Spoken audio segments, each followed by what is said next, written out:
Hello प्यारे दोस्तों, फिर एक नए वीडियो में आपका स्वागत है। दोस्तों, आज की इस वीडियो सेशन में मैं आप लोगों को बताने वाला हूं Bihar DElEd entrance exam session 2025 से 2027 के लिए मैथ के टॉप 10 क्वेश्चन, ठीक है ना, जो कि आपके एग्जाम में है ना 100% पूछे जाते, ठीक है ना। तो दोस्तों, आज की इस वीडियो में मैं आप लोगों को मैथ का टॉप 10 क्वेश्चन बताने वाला हूँ। यदि आप लोग इस वीडियो को पूरा वॉच करते हो तो 100% मेरा टारगेट रहेगा कि मैं आप लोग को 100+ मार्क्स का तैयारी करवा दूँ, ठीक है ना, ताकि आप लोग का है ना सरकारी कॉलेज आसानी से मिल जाए। तो चलिए दोस्तों, देर ना करते हुए आज के हम लोग सबसे फर्स्ट क्वेश्चन देखते हैं मैथ का, ठीक है ना। तो दोस्तों देख सकते हो आपके सामने में आज सबसे पहला क्वेश्चन यहाँ पे आ गया, ध्यान से देखेंगे। तो दोस्तों सबसे पहला सवाल में क्या था, यदि HCF 54,78 इक्वल 6, अर्थात 54 और 78 का HCF आपको 6 दे दिया है, तो आगे कहता है LCM 54,78 का मान क्या होगा, ठीक है ना। आप चाहो तो सिंपल 54 और 78 का एलसीएम कर सकते हो, या नहीं अगर एचसीएफ का मान 6 दिया है तो हम लोग यहाँ पे फार्मूला भी लगा सकते हैं। एक एलसीएम का फार्मूला होता है, ध्यान से देखना आप लोग, एलसीएम इक्वल A गुने B अब बट्टा में क्या हो जाता है दोस्तों, HCF, ठीक है ना। तो याद रखिए जो पहला मान दिए ये A का मान दिए हैं और ये जो दूसरा मान दिए किसका मान दिए हैं, B का, ठीक है ना। ध्यान दीजिएगा, यहाँ पे हम लोग A का मान क्या रख देंगे, 54, ठीक है। तो आप यहाँ पे 54 रख दीजिए, गुना B का मान क्या दे देंगे, 78, अब बट्टा में क्या देंगे, HCF का मान यहाँ पे क्या दिया है, 6, यहाँ पे 6 कर देंगे, 13 6 के क्या हो जाएगा, 78, ठीक है ना। तो आपके पास बचेगा 54 और गुने में 13, गुना करिए, 13 चौका 52 के 2, हाथ में रहेगा 5, 13 पंचे 65 और 5 क्या हो जाएगा, 70, ठीक है। तो दोस्तों यहाँ पे ना आपके 702 आ रहे हैं, ठीक है। 702 कहाँ पे दिए हैं, तो ऑप्शन सी में दिए हैं। तो पहला सवाल का यहाँ पे सही आंसर क्या चला जाएगा, सी, ठीक है। तो आशा करेंगे पहला सवाल आपको पूरा तरीका से समझ में आ गया होगा। अगर वीडियो अगर आपको प्लीज़ थोड़ा भी अच्छा लगता होगा तो प्लीज़ वीडियो को लाइक करना, और साथ में आप लोग चैनल पे पहली बार आए होंगे तो साथ में आप लोग चैनल को क्या कर देना दोस्तों, सब्सक्राइब कर लेना, ठीक है। तो चलिए हम लोग आज के सेकेंड सवाल पे बढ़ते हैं। तो दोस्तों देख सकते हो आज के सेकेंड सवाल आपके सामने में यहाँ पे आ गए हैं, ठीक है। ध्यान से देखने सवाल को समझना ध्यान से जरा। तो दोस्तों सवाल नंबर 2 में कहता है त्रिघाती बहुपद। त्रिघाती बहुपद का मतलब होता है जिसके अधिकतम घात 3 होता है, ठीक है। इसको हम लोग क्या बोलते हैं, त्रिघाती बहुपद। यहाँ पे कहता है x क्यों, ठीक है ना, इसके पीछे कुछ नहीं तो एक छुपा होगा, -7x² प्लस 5x प्लस 9, इसके शून्यक अल्फा बीटा एवं गामा है, तो alpha plus beta plus gamma का मान क्या होगा, ठीक है ना। अर्थात तीनों प्लस में आपको कह रहा है मूलों का योगफल निकालने के लिए, ठीक है ना। द्विघात बहुपद हो या त्रिघात बहुपद हो, अगर अल्फा प्लस बीटा या alpha plus beta plus gamma दिया रहेगा, इसका मतलब होता है मूलों का योगफल। इसका मूलों का योगफल का फला होता है माइनस में B/A, याद रखना, ठीक है ना। तो त्रिघात बहुपद में x³ के पीछे A का मान, x² के पीछे B का मान और x के पीछे C का मान, और बिना ABCD वाली संख्या ना D का मान होता है, याद रखना। तो दोस्तों यहाँ पे B का मान क्या हो जाएगा, माइनस फुला का माइनस माइनस प्लस 7, और A का मान x³ के पीछे कुछ नहीं तो 1, तो नीचे में आप 1 दे भी सकते नहीं भी दे सकते, तो प्लस में आपका 7 आंसर आ जाएगा, ठीक है ना। और 7 आंसर यहाँ पे कहाँ पे दिया है, तो आप लोग देखेंगे B में दिया, कहाँ पे दिया दोस्तों, B में दिया, ठीक है ना।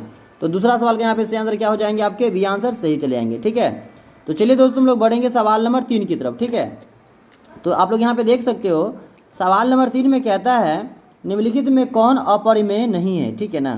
अपरिमेय नहीं है तो सिंपल सी बात है, अगर अपरिमेय नहीं होगा तो क्या होगा, परिमेय होगा। तो आपको क्या करना है, इस बार परिमेय वाली संख्या को ढूंढ लेना था। आइए हम लोग ढूंढते हैं। तो सबसे पहले ए में कहता है √7, तो हम लोग जानते हैं कि √7 का पूरा वर्गमूल नहीं होता है, ठीक है ना। तो ये √7 क्या हो जाएंगे आपके, अपरिमेय संख्या हो जाएंगे, ठीक है ना। और ये जो आप लोग रूट में 13 देख रहे हो, 13 का भी पूरा वर्गमूल नहीं होगा, रूट से पूरा बाहर नहीं निकलेगा, ठीक है ना। तो आपके ये भी क्या हो जाएंगे, अपरिमेय हो जाएंगे। और ये जो आपको दोस्त तीसरा ऑप्शन दिया है सी वाला 25, ठीक है ना। तो हम लोग जानते हैं ना 25 का वर्गमूल 5 होता है, तो ये रूट से बाहर निकल रहा है, ठीक है ना। अर्थात यही आपके क्या हो जाएंगे, परिमेय, ठीक है ना। तो हमको यही कहा जा रहा था कि इनमें अपरिमेय कौन नहीं है, तो परिमेय ही बोल रहा था, तो यहाँ पे अपरिमेय क्या हो जाएगा, सी हो जाएगा, ठीक है ना। जबकि हम लोग जानते हैं 31 का वर्गमूल पूरा नहीं होता, तो ये भी क्या आपके अपरिमेय है, ठीक है। तो यहाँ पे दोस्तों याद रखना 3 का सही आंसर क्या हो जाएगा आपका, सी आंसर पूरी तरीके से यहाँ पे सही चला जाएगा, ठीक है। आइए सवाल नंबर हम लोग 4 पे आते हैं, ध्यान से देखना आप लोग सवाल नंबर 4 को, ठीक है। तो दोस्तों चौथा सवाल में दिया है किसी वितरण का बहुलक तथा माध्यक, है ना, माध्यक और माध्यिका एक ही होता है, इसका अनुपात 6:5 है, तो माध्य तथा माध्यक का अनुपात क्या होगा, ठीक है। चलिए हम लोग इस सवाल को फटाफट सॉल्व कर लेते हैं। तो दोस्तों आपको बहुलक दिया है और क्या दिया, माध्यक दिया, ठीक है ना। तो आप लोग यहाँ पे देख सकते हो आपको जो बहुलक दिया मेरे भाई, बहुलक कितना दिया, ये पहला वाला मान बहुलक का हो जाएगा 6, और इसके बाद माध्यक है, ठीक है ना। तो दूसरा मान किसका हो जाएगा आपका, माध्यक का। तो माध्यक का मान आपका क्या हो जाएगा यहाँ पे 5 हो जाएगा, ठीक है। तो आगे हमको कह रहा है, ध्यान दीजिएगा, है ना, माध्य और माध्यक का अनुपात निकालने के लिए। तो सबसे पहले माध्य का मान तो हमको मालूम है 5 दिया है, लेकिन आपको माध्य के मान नहीं दिए है ना, तो माध्य के मान क्या करना होगा आपको यहाँ पे ज्ञात करना होगा। तो एक फॉर्मूला होता है, ध्यान रखिएगा आप लोग सही बच्चे, है ना, 3 माध्यक, क्या फॉर्मूला होता है मेरे भाई, 3 माध्यक, ठीक है ना। 3 माध्यक बराबर बहुलक प्लस 2 माध्य, क्या होता है, बहुलक प्लस 2 माध्य, याद रखना, ठीक है ना। तो 3 ऐसे ही रहेंगे और माध्यक के मान आपको यहाँ पे देख सकते हो 5 दे दिए, ठीक है। तो यहाँ पे आप 5 कर दो इक्वल फॉर्मूला का। अब दिया आपकी बहुलक, ठीक है, तो यहाँ पे बहुलक दिया देख सकते हो, तो बहुलक का मान आपको यहाँ पे पहले से दे दिया है 6, ठीक है। तो हम लोग यहाँ पे 6 रख देंगे प्लस में 2, और माध्य का मान हमको लाना है, तो माध्य का मान आप ऐसे ही छोड़ दो। तो 5 दिया आप जानते हो 15 हो जाएगा, प्लस में 6 इधर लाओगे तो माइनस में जाएगा, आगे बचेंगे आपके 2 माध्य, आगे क्या बचेंगे मेरे भाई, 2 माध्य। 15 6 घटा दोगे तो बचेगा कितने, 9, और आगे क्या बचेंगे आपके 2 माध्य, ठीक है ना। तो आप लोग कह सकते हो यहाँ पे माध्य बराबर 9/2, क्या हो जाएगा माध्य का मान यहाँ पे दोस्तों 9/2, ठीक है ना। 9 बट्टा क्या हो जाएगा 2, ठीक है ना। तो आपको यहाँ पे समझ में आ गया है कि माध्य का मान अगर हम लोग सॉल्व करते हैं तो यहाँ पे क्या आ रहा है, 9/2 आ रहा है। और आपके यहाँ पे आंसर में क्या रहा था, माध्य और माध्य का अनुपात निकालने के लिए, ठीक है ना। तो माध्य और माध्य का अनुपात, माध्य का मान क्या दिया 9/2, और माध्यिका का मान क्या दिया, यहाँ से आप लोग देख सकते हो यहाँ पे 5 दिया, कितने दिए दोस्तों मेरे भाई 5। तो बटा में 1 लगा सकते हो, तो 9/2 ऐसे रहेगा, 1 जाएगा ऊपर और 5 आएगा नीचे, ठीक है। तो 9 का 9 और 5 दूनी 10, तो हम लोग इसको कह सकते हैं 9:10, 9:10। तो आप ढूंढिए 9:10 कहाँ पे दिया आपके, तो ऑप्शन नंबर बी में दिए हैं।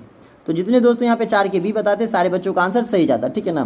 तो आप लोग आंसर पहले भी कमेंट कर सकते हो ताकि आपको पता चल सके कि आपका आंसर सही जा रहा है या नहीं जा रहा है, ठीक है ना। आपके जितने भी दोस्त होंगे जो डीएलएड का एग्जाम देने वाले होंगे, आप लोग वीडियो को उन दोस्तों में भी शेयर कर देना, या उस ग्रुप में जुड़े होंगे जो डीएलएड वाला ग्रुप होगा, है ना, तो आप लोग उसमें भी शेयर कर देना। और जो बच्चे अभी तक टेलीग्राम नहीं ज्वाइन किया, आप लोग अपना टेलीग्राम ज्वाइन कर लेना, MS डुमरी, ठीक है ना। चलिए, यहाँ पे बहुत सारे आपको PDF मिलता रहेगा और डीएलएड संबंधी बहुत सारी जानकारी मिलती रहेंगी। और जिन बच्चों को अगर कोई प्रॉब्लम होगा तो व्हाट्सएप पे भी आप मुझसे संपर्क कर सकते हो और व्हाट्सएप ग्रुप में भी जुड़ सकते हो। तो अपना व्हाट्सएप नंबर रहेगा 8507863061, ठीक है। जिन बच्चों को जुड़ना होगा जुड़ जाना, फ्री ऑफ कॉस्ट है, ठीक है। यहाँ पे आपको बहुत सारे PDF मिलते रहेंगे और जो आपकी समस्या आएंगे आपकी समस्याओं को भी दूर किया जाएगा चैटिंग से, ठीक है। चलिए, कोई कॉल नहीं करिएगा, सिर्फ व्हाट्सएप पे मैसेज कर सकते हो। आइए, तो सवाल नंबर हम लोग दोस्तों 5 पे आते हैं। तो देख सकते हो 5 में क्या कहता है, निम्न में किसका माध्य, माध्यक और बहुलक का मान समान है ना। इनमें ऐसा कौन सा ऑप्शन है जिसका माध्य बनाएंगे फिर भी, माध्यक बनाएंगे फिर भी और बहुलक बनाएंगे फिर भी, तीनों का आंसर एक समान आना चाहिए, ठीक है। तो आइए दोस्तों हम लोग इसको अब सॉल्व करते हैं और देखते हैं कौन सा आंसर इसका सही आ रहा है, ठीक है। ध्यान दीजिएगा सही बच्चे इस सवाल पे। थोड़ा देख लीजिए, मान लो अगर पहला ऑप्शन को अगर हम लोग देखें तो इसका बहुलक क्या आ जाएगा, 2 आ जाएगा, बहुलक क्या आ जाएगा 2, ठीक है ना। अब माध्य निकाल के देखिएगा आप लोग। तो माध्य का फॉर्मूला होता है जो भी संख्या दी है सभी को जोड़िए, बट्टा में जितना संख्या उतना लगाइए। तो 3 ठो 2 है तो 3 ठो 2 लिखिए प्लस में, और प्लस में एक 4 लिखिए, नीचे में क्या लिखना होगा 4, नीचे में क्या लिखना होगा 1 4, क्यों, क्योंकि 4 संख्या दी है।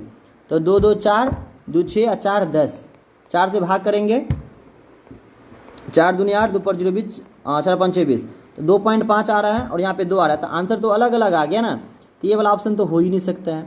आइए दूसरा ऑप्शन को हम लोग सॉल्व करते हैं। तो आप लोग जैसा कि जानते हो इसमें बहुलक जो होगा ना मेरे भाई 3 हो जाएगा, क्यों, क्योंकि 3 की अधिकतम बारंबारता है ना, जो ज़्यादा बारंबारता रहता है, जो ज़्यादा संख्या बार बार दी रहती है ना, उसी का बहुलक होता है। तो मान लीजिए थोड़ा देर के लिए बी वाला ऑप्शन का बहुलक क्या आ रहा है 3। अब आपको इसको क्या करना है, माध्य निकाल के देखना है। इसका माध्य का भी 3 ही होगा, क्योंकि 5 संख्या है तो 2 पीछे से छोड़ेंगे 2 आगे से, तो बीच में क्या होता है 3। तो आपके यहाँ पे माध्य के भी क्या दिए, 3 ही दिए, ठीक है ना। तो आपने अभी देखा बहुलक भी 3 आ रहा है, इसके माध्य की भी 3 आ रहा है। माध्य निकाल के देखना कि माध्य अगर 3 आ जाएगा तो ये आंसर आपके से हो जाएंगे। तो सबको क्या करना पड़ेगा, जोड़ना पड़ेगा।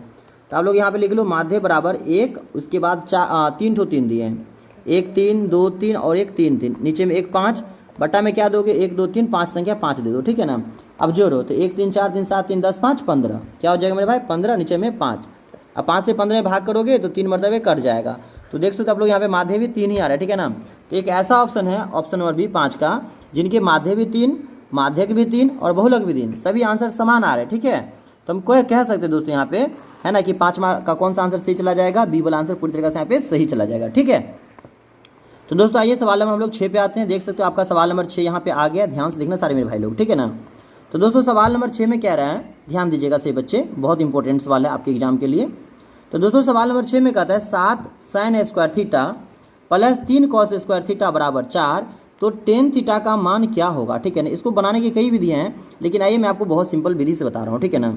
थोड़ा देर के लिए मान लो, थोड़ा डिस्प्ले भी छोटा है तो इसमें मेरे को एडजस्ट करना पड़ेगा। तो यहाँ पे 7 sin square theta plus 3 cos square theta का मान 4 दिया है ना। तो इसको हम लोग पहले सॉल्व करके देखते हैं कि क्या आ रहा है, फिर तो tan थीटा का मान तो आ ही जाएगा। अब मान लो थोड़ा देर के लिए ये 7 साइन स्क्वायर थीटा, फिर आपके दिए हैं 3 कॉस स्क्वायर थीटा, ठीक है। इक्वल में क्या दें आपके 4। तो क्या हम 7 को 4 + 3 लिख सकते हैं? पूरा तरीका से लिख सकते हैं 4 साइन स्क्वायर थीटा, और साथ में प्लस लिख सकते हैं दोस्तों यहाँ पे 3 साइन स्क्वायर थीटा। क्यों? क्योंकि 4 आ 3 7 हो जाएगा फिर से, ठीक है ना। और आगे 3 कॉस स्क्वायर थीटा को हम लोग ऐसे छोड़ देंगे, इक्वल में 4 के 4 को ऐसे छोड़ देंगे, ठीक है ना। अब ध्यान दीजिए यहाँ पे 3 साइन स्क्वायर, यहाँ पे 3 कॉस स्क्वायर, तो यहाँ पे दोनों में ना दोस्तों 3 कॉमन है मेरे भाई। क्या मेरे भाई? 3 कॉमन है, तो आप इस 4 को ऐसे छोड़ दीजिए। और आगे का जो आप लोग यहाँ पे देख रहे हैं, ध्यान दीजिए, आगे का ये जो साइन स्क्वायर थीटा है इसको ऐसे छोड़ दीजिए। अब आगे क्या करेंगे, यहाँ पे प्लस का प्लस 3 कॉमन लेंगे, तो यहाँ बचेगा आपका sine square theta plus cos square theta. आगे में क्या बचेंगे आपके दोस्तों? यहाँ पे 4 बच जाएंगे, ठीक है ना। आप कुछ नहीं करिए, ये जो 4 साइन स्क्वायर थीटा देख रहे हैं, थोड़ा देर के लिए इसको आप ऐसे छोड़ दीजिए, और प्लस में ये 3 ऐसे रहेंगे। Sine square theta plus cos square theta का फॉर्मूला 1 होता है, तो यहाँ से आप 1 कर देंगे और आगे में 4 कर देंगे, ठीक है ना। जिन बच्चों के वाली फॉर्मूला समझ में नहीं आएगा उनके लिए एक स्पेशल वीडियो बनाया है, इसी वीडियो के कमेंट बॉक्स में डाल देंगे, आप लोग वहाँ से उस फॉर्मूला वाला वीडियो को देख लेना, ठीक है ना। अब देखो यहाँ पे 3 का 3 हो जाएगा, 3 को ले जाएंगे 4 की तरफ, तो थोड़ा देर के लिए 4 साइन स्क्वायर थीटा, आगे में 4 प्लस में 3 आगे जाएगा तो माइनस में। अब 4 से 3 गया तो क्या हो जाएगा 1, और ये जो पीछे में देख रहे थे ना आप लोग यहाँ पे 4 साइन स्क्वायर थीटा, दोस्तों ये 4 साइन स्क्वायर थीटा ऐसे ही रहेंगे, ठीक है ना। तो अब फाइनल आपका आ गया 4 साइन स्क्वायर थीटा बराबर 1। मैं इसको फिर से लिख लेता हूँ, क्या आया था अभी तो आपने देखा था 4 साइन स्क्वायर थीटा बराबर में 1। तब यहाँ से कह सकते हैं साइन स्क्वायर थीटा है ना दोस्तों, साइन स्क्वायर थीटा बराबर में 1 और 4 जाएगा नीचे, ठीक है ना। अब आप जैसे यहाँ से स्क्वायर हटाओगे तो इसमें आपको रूट चढ़ाना पड़ेगा, तो 1 का वर्गमूल 1 और 4 का वर्गमूल 2, ठीक है ना। तो ये साइन, तो ये आपके यहाँ पे साइन थीटा का मान क्या आ गया 1/2, ठीक है ना। हम लोग जानते हैं दोस्तों साइन 30 का मान क्या होता है 1/2, साइन 30 का मान क्या होता है 1/2, अर्थात थीटा का मान 30 दिया, ठीक है ना। तो आपको कुछ नहीं करना है, टेन थीटा का मान यूज कर लेना है ना। टेन थीटा मतलब यहाँ पे 30, तो हम लोग जानते हैं दोस्तों टेन 30 का मान क्या होता है 1/√3, 1/√3, ठीक है ना। तो 1/√3 आपके कहाँ दिए? ऑप्शन ए में दिए। तो दोस्तों यहाँ पे 6 के ना आपके ए आंसर सही चले जाएंगे, ठीक है। तो चलिए दोस्तों हम लोग बढ़ते हैं सवाल नंबर, आप 6 नंबर तो देख लिए, 7 नंबर की तरफ बढ़ते हैं, ठीक है ना। तो दोस्तों देख सकते हो ये सवाल नंबर 7 आपके सामने में यहाँ पे आ गया, ध्यान देंगे सारे बच्चे सवाल नंबर 7 पे, ठीक है।